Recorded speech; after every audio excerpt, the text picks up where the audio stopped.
RT is sitting down with Richard Goldstone, International War Crimes Prosecutor. Sir, thank you very much for meeting with us today. My pleasure. My first question to you is, you have served as Chief Prosecutor of the UN International Criminal Tribunal for the former Yugoslavia. Now, this year marks the 10th anniversary of the NATO bombings. What lessons have been learned? Well, I think some of the lessons have been learned is that international justice can bring important benefits to victims.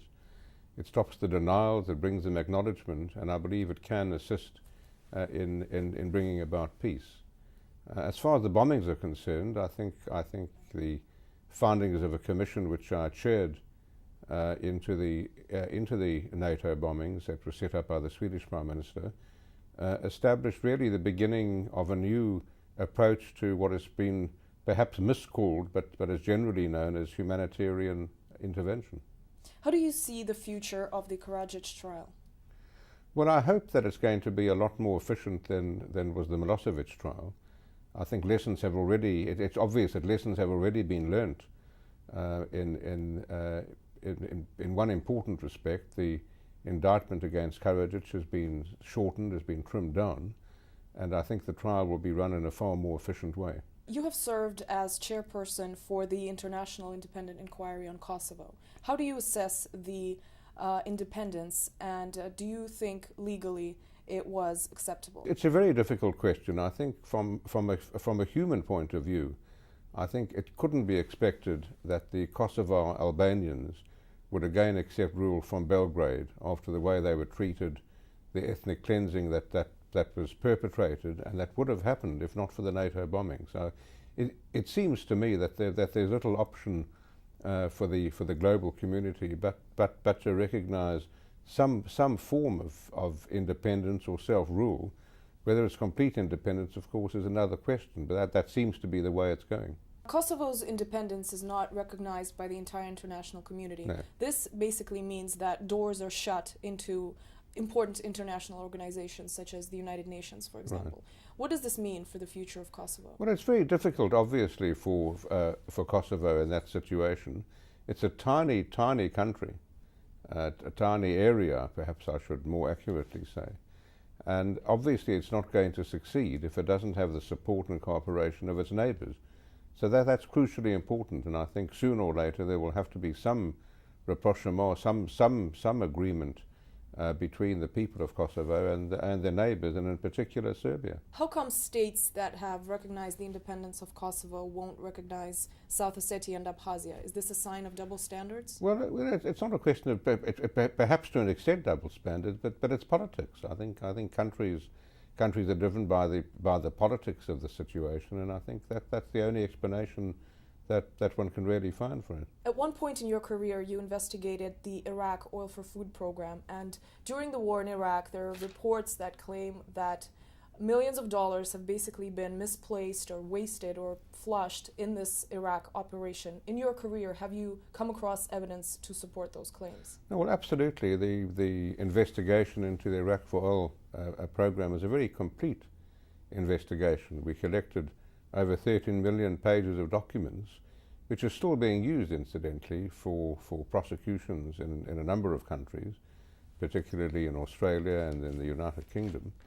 But the thing that shocked me was the level of corruption that was involved in the Oil for Food program in just about every country that was involved. In Africa, in Europe, in Asia, you name it. The amount of bribes that were paid to the government of Saddam Hussein to get oil contracts and to get contracts to supply humanitarian goods just went around the world. You have written on a number of occasions on the challenges posed to human rights by counterterrorism measures. How far should a government be allowed to go in terms of the measures it imposes on its citizens under the veil of the war on terror? Well, you know, this is the conflict that there is. Clearly, all prosecuting authorities, all government security services have to be equipped to deal with the threat of terrorism. For that purpose, it's certainly necessary to have the capability of eavesdropping on telephone conversations or the internet. Let me put it this way. international terrorists and international criminals, not only in the terrorism areas and drug trafficking and human trafficking, international criminals are using modern technology in order to help them commit their crimes. And in order to meet that, it's absolutely necessary, in my view, for the authorities to be able to meet that and deal with it and be given similar capabilities. The limit that must be placed in it, I believe, is that it shouldn't interfere with innocent people, and there should be a limit to the extent to which it interferes with fundamental human rights, the right of free travel within a country and the international community. So it's a question really of finding a balance. Following up on that question, how do you assess the situation in the United States when it comes to the laws that are imposed that are raising eyebrows in some of the civil liberties organizations? Well, I think certainly under the Bush administration, the United States went too far in abusing the rights of people, especially outside the United States, even more within the United States, certainly at Guantanamo, so-called extraordinary rendition. I think there are a number of areas where the United States went too far and set a very, very bad example for many other countries. It seems to me under the present administration of President Obama, a lot of that is being rectified. Well, some of these laws remain in force. What does that tell us? Well, you know, this is something I think many scholars in the United States and outside are looking at. I'm at the moment heading a new task force that's been set up by the International Bar Association, and it represents 195 bar councils on all continents, and this is precisely what we're going to be looking at. So I don't want to anticipate what we're going to say, but I think that will be an important report. Let's talk about Gaza. You and a group of prominent international figures have called for an investigation into the war crimes committed by Israel. Can you talk to us more about that? Well, you know, it seems to me that where there's serious allegations of war crimes being committed, it's very important to have an international independent inquiry. I don't think one can expect people who are involved themselves to do it in an unbiased and, what's more important, in a manner acceptable to all of the victims in the region or to the global community. What are your reasons for calling on for this investigation? What do you think it would bring? Well, I think there are a lot of questions, open questions. For example, what was appropriate for Israel to do in the face of rocket attacks directed at innocent civilians in that country? Questions relating to the manner in which the Israel military operations took place. I think the whole context of the military operations needs to be objectively assessed. The Israeli Prime Minister Ehud Olmert has recently said that Israel basically can hit every place it can in order to stop terror near and far.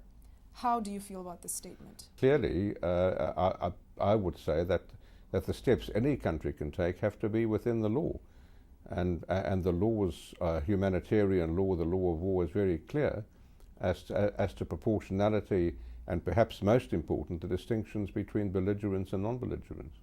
If a country decides to strike another country for reasons of fighting terrorism, can that be acceptable? Absolutely. I think the international community, including the Security Council and the General Assembly of the United Nations, accepted absolutely that the United States was entitled to take military action in response to the events of 9/11, and it was authorized certainly against the Taliban. My last question is, through your eyes, what is the worst war crime that had taken place in recent history? If you're talking about really recent history, I think it's the genocide that the genocide that were committed, and particularly in the former Yugoslavia and in Rwanda. Thank you, sir. Thank you very much for your time. Okay.